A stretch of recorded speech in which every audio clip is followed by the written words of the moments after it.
Not what you wanted to see from that game last night. This is Caitlin Clark before she was hurt during that game last night with the Phoenix Mercury.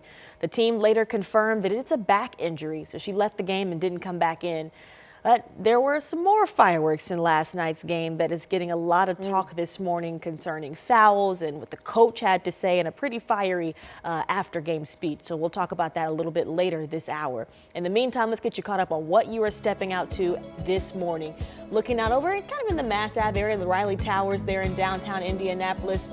You can see from the sky that the rain could be on the way to you. It's kind of been stop and start in downtown Indianapolis, but we're glad you're up with us on 13 Sunrise on your Thursday morning. We are 6 o'clock. I'm Julia, along with Julia and Lindsay here this morning. So wet roads, no real big weather issue. Yeah, not severe, but there will be some heavier downpours, and we've seen that have some impact on our roadways this morning.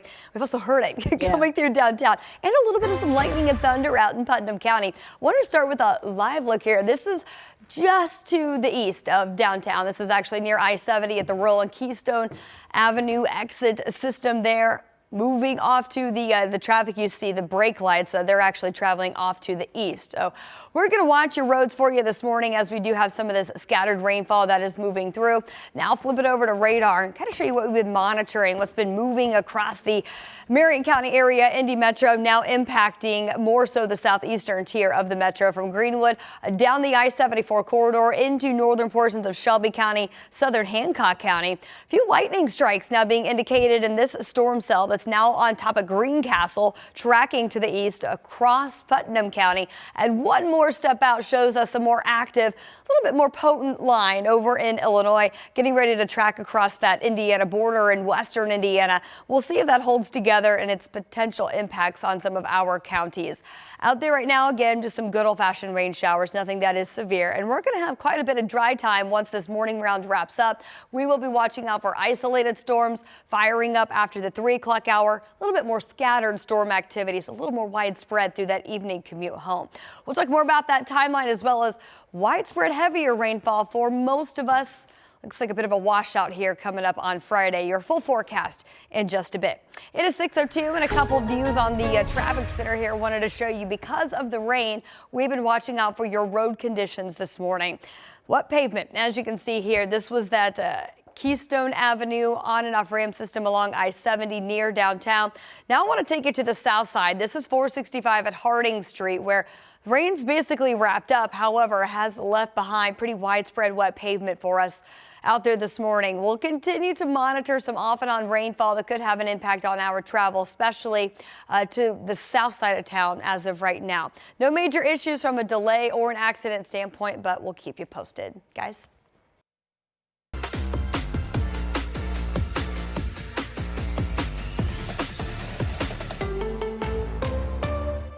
Well, Purdue star Braden Smith is staying in Indiana. Surprise if you didn't catch this after the draft last night. So the Bulls drafted him first, but a late trade now makes him a Pacer this morning. Listen to the reaction when his name was called. The Chicago Bulls select Braden Smith.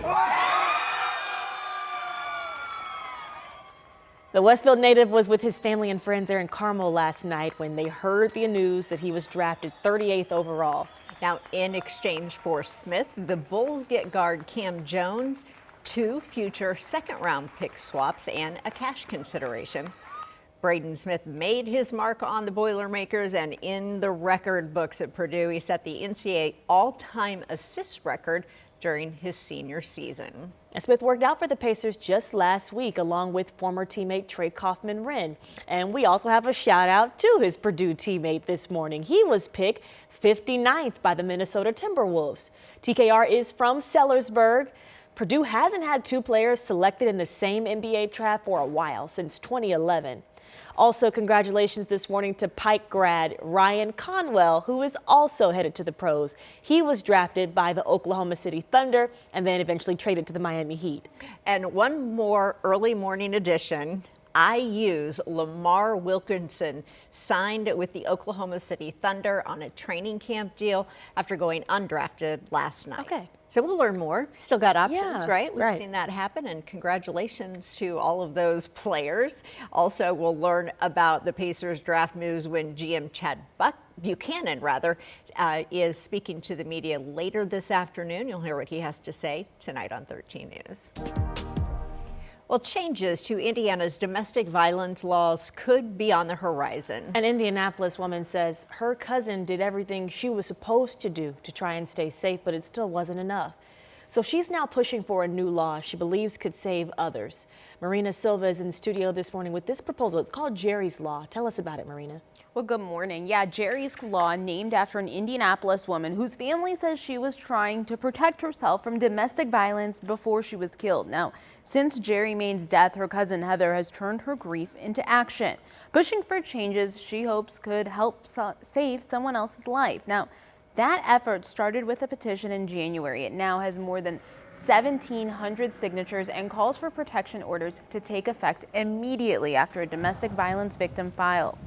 Police say Jerry's husband shot and killed her at their southeast Indianapolis home on December 28th. Court documents show Jerry filed for a protection order on Christmas Day, alleging her husband had threatened multiple times to kill her.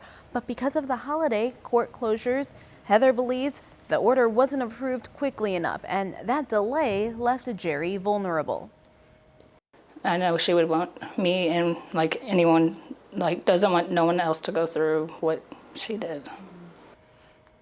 Heather says that petition has been signed by people all over the country. She says she knows it's a long process to get the law changed, but she is still hopeful. And she's attracting the attention of state lawmakers, actually. Yeah. So there is one state lawmaker who we talked with who is working to see if she can close this loophole. So you'll hear from her coming up at 6:30. Okay, we'll see you at 6:30, Marina. Thank you.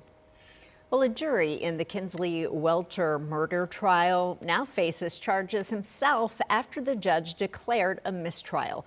That juror is now charged with indirect contempt of court after allegedly speaking with a witness outside of the courtroom and then sharing what they learned with other jurors. Tony McClure's attorneys asked for the mistrial, and the judge granted that. McClure is on trial for starving her 5-year-old daughter to death in 2024. We understand that trial will be rescheduled for the end of August. Well, Irvington neighbors are pushing back this morning against a proposed data center. And they have for a little while, but last night they got together outside of an Irvington Community Schools meeting after a lot of neighbors say the proposed DC Block's data center is too close to its schools and they want district leaders to do something.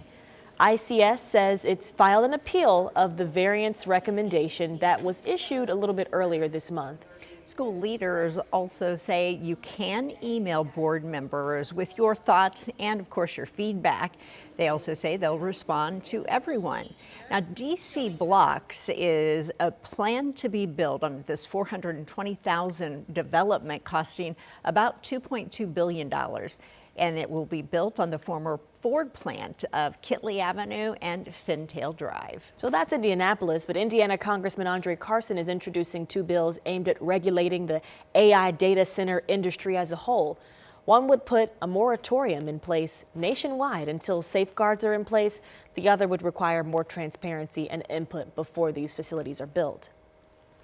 Community members also got the chance to share how they feel about plans to increase your vehicle fees in Marion County. So excited about it. Yeah, for sure. Just kidding. The City County Council did host an information meeting, though, on those plans.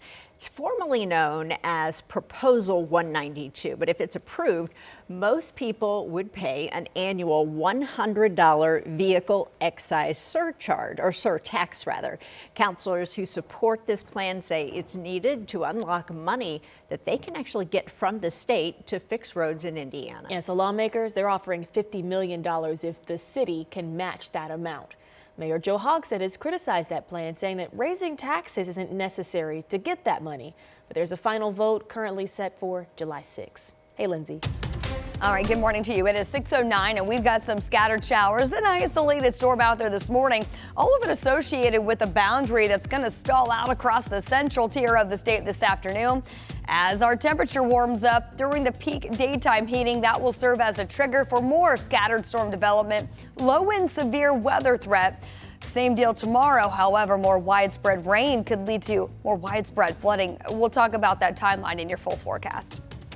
Thank you, Lindsay. Well, those recovery efforts are really just getting started after a deadly earthquake in Venezuela, with dozens confirmed killed and even more missing. We have more details after the break. And after a late night vote, Senate Republicans changed course for President Trump's war powers. What this means for the conflict in Iran.